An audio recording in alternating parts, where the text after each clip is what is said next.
হলো ভারতবর্ষের স্বাধীনতা দিবস। নায়রা, নীল আর বাবা সোসাইটি পার্কের বেঞ্চে বসে আছে। একটা ভারতীয় পতাকা পার্কের মাঝখানে রাখা হয়েছে। বাবা, আজকে আমরা স্কুলে আমাদের ভারতীয় পতাকা তুলেছি।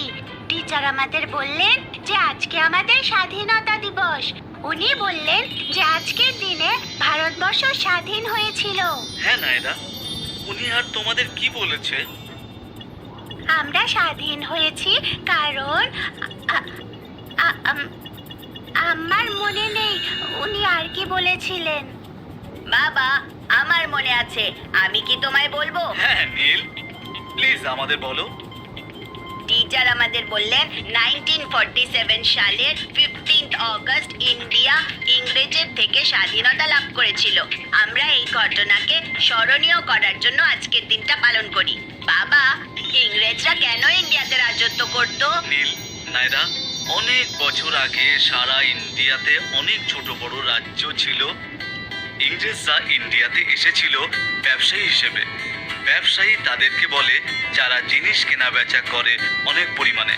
আস্তে আস্তে ওরা খুব শক্তিশালী হয়ে উঠলো আর ইন্ডিয়ায় রাজত্ব করা শুরু করলো। ও বাবা, টিচার আমাদের এটাও বলেছেন একটা এক্সিবিশনের ব্যাপারে, যা আজকে স্কুলের অ্যাসেম্বলিতে হতে চলেছে। উনি বললেন আমরা ওখানে ইন্ডিয়ার স্বাধীনতা দিবসের সম্বন্ধে আরো অনেক কিছু জানতে পারবো। আমরা কি আজ ওখানে যাব? হ্যাঁ নীল, ওই এক্সিবিশন বিকেল 4টেতে শুরু হবে। আমরা নিশ্চয়ই ওখানে যাব। ইয়েই! নায়রা আর নীল দুজনেই খুবই উচ্ছ্বসিত এই এক্সিবিশন দেখার জন্য। একদিকে ভারতীয় স্বাধীনতা সংগ্রামের আর সংগ্রামীদের বই রাখা আছে, আর অন্যদিকে স্বাধীনতা সংগ্রামের ঘটনার আর 1947 সালের স্বাধীনতা দিবসের ফটো টানানো আছে। এছাড়াও ওখানে স্টেজ বানানো হয়েছে, সেখানে কেউ স্বাধীনতা দিবস সম্পর্কে বক্তৃতা দেবেন। 1947 সালের 15 অগস্টে ইংরেজরা তাদের ক্ষমতা ইন্ডিয়াকে দিয়েছিল। তারপরে ইন্ডিয়ার ওপর ইংরেজদের রাজত্ব শেষ হয়ে গেল। বাবা, ইন্ডিয়াকে ক্ষমতা দিয়ে দিয়েছিল এর মানে কি? নীল, নায়রা, ক্ষমতা দিয়ে দিয়েছিল মানে তুমি তোমার ক্ষমতা দিয়ে দেবে অন্য কাউকে কিছু করার জন্য। ইংরেজরা এই ক্ষমতা ইন্ডিয়াকে দিয়ে দেওয়ার পরে ইন্ডিয়া স্বাধীন দেশ হয়ে গিয়েছিল। সেদিন ইংরেজদের রাজত্ব শেষ হয়ে গিয়েছিল। সেই দিনটাকেই আমরা স্বাধীনতা দিবস হিসেবে পালন করে থাকি।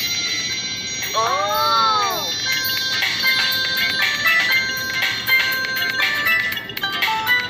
বাচ্চারা, তোমরা কি জানো আজকের দিনে লাল কেল্লায় কে পতাকা উত্তোলন করলেন? না। প্রতি বছর স্বাধীনতা দিবসে ভারতের প্রধানমন্ত্রী পতাকা উত্তোলন করেন।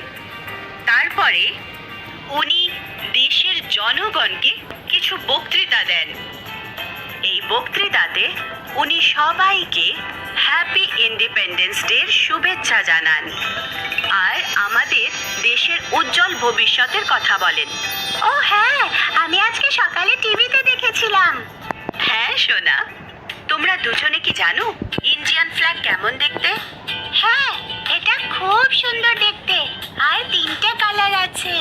আমি জানি এটাকে ট্রাই কালার ফ্ল্যাগও বলা হয়। হ্যাঁ, সবচেয়ে উপরে আছে স্যাফরন কালার, মাঝখানে আছে হোয়াইট আর গ্রিন তার নিচে। এছাড়াও এটার মাঝখানে নেভি ব্লু কালারের অশোক চক্রও আছে। আমরা জানি এটা ইন্ডিয়ার এক অন্যতম গুরুত্বপূর্ণ ন্যাশনাল সিম্বল আর আমাদের সব সময় এটা সম্মান করা উচিত। খুব ভালো, আমি খুব খুশি যে তোমরা স্বাধীনতা দিবসের ব্যাপারে এত কিছু জানো। যাও এখন গিয়ে নিজেদের সিটে বসে পড়ো। আমি তোমাদের বলবো 1947-এ 15 অগস্টে ইন্ডিয়ার স্বাধীনতার সময় কি ঘটেছিল। ইংরেজরা ইন্ডিয়াতে তাদের রাজত্ব শেষ করে দিল আর জওহরলাল নেহেরু হলেন স্বাধীন ভারতবর্ষের প্রথম প্রধানমন্ত্রী। উনি ওনার ঐতিহাসিক বক্তৃতা দিয়েছিলেন, যাকে ক্রিস্ট উইথ ডেস্টিনি বলা হয়। 1947-এর 14 আর 15 অগস্টের মাঝখানে মধ্যরাত্রে। এই কারণে অনেক মানুষেরা ভারতীয় স্বাধীনতাকে বলে ফ্রিডম অ্যাট মিডনাইট। ও সেই দিন থেকেই আজকের দিনকে আমরা স্বাধীনতা দিবস হিসেবে পালন করি। আজকের দিনে সেই সমস্ত মানুষকে সম্মান জানানো হয় যারা আমাদের স্বাধীন হতে সাহায্য করেছেন আর যারা আমাদের সব সময় নিরাপদে রেখেছেন সমস্ত শত্রুদের হাত থেকে। চলো সবাই আজ প্রমিস করি যে আমরা সব সময় ইন্ডিয়াকে সম্মান করব আর সবার সাথে ভালো ব্যবহার করব। জয় হিন্দ। জয় জয় হিন্দ। জয় হিন্দ। জয় হিন্দ। নায়রা আর বাবা এখন ফটো এক্সিবিশনগুলো দেখছে। ওরা গেল আর দাঁড়ালো পণ্ডিত জওহরলাল নেহেরুর ফটোর কাছে, যিনি বিখ্যাত স্বাধীনতা দিবসের বক্তৃতা দিয়েছিলেন।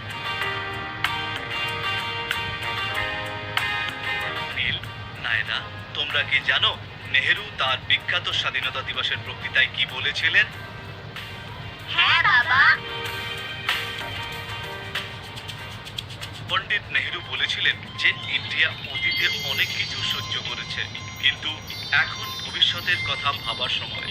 উনি এটাও বলেছিলেন যে এই পৃথিবীতে আমরা শুধুমাত্র আমাদের কথা বা আমাদের দেশের কথা ভাববো না, আমাদের সবার উচিত এই পৃথিবীতে তাদের সুন্দর ভবিষ্যতের কথা ভাবা। বলতে পারবে উনি কেন এমনটা বলেছিলেন? কেন বাবা? কারণ আমাদের সবার একে অপরকে প্রয়োজন। যখন আমরা কাউকে সাহায্য করব বা কারোর থেকে সাহায্য নেব, তখন প্রত্যেকেই খুশি হবে। অনেক কঠিন কাজও খুব সোজা হয়ে উঠবে। এছাড়াও উনি বলেছিলেন যে ইন্ডিয়া স্বাধীন হয়ে গেছে, কিন্তু আমরা শৃঙ্খলা মেনে চলবো, খারাপ ব্যবহার করব না, শুধুমাত্র আমরা স্বাধীন হয়েছি বলে। তারপর উনি সবাইকে ধন্যবাদ জানান যারা ইন্ডিয়াকে স্বাধীন হতে সাহায্য করেছেন।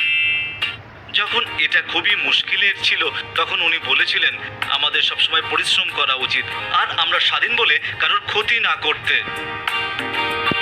ও নীল, নায়রা, তোমরা দুজনেই কি বুঝেছো স্বাধীনতা দিবসের গুরুত্বপূর্ণ কতটা? হ্যাঁ বাবা। আমি প্রমিস করছি ইন্ডিয়াকে গর্বিত করব। আমি একজন আর্মি ম্যান হব, বা হয়তো এই পৃথিবীর সবচেয়ে ভালো টিচার, বা হয়তো একজন সায়েন্টিস্ট। ও, আমার এটা শুনে খুব ভালো লাগলো নীল। আর তুমি কি হবে নায়রা? বাবা, আমি ইন্ডিয়ার প্রধানমন্ত্রী হব আর রেড ফোর্টে পতাকা উত্তোলন করব।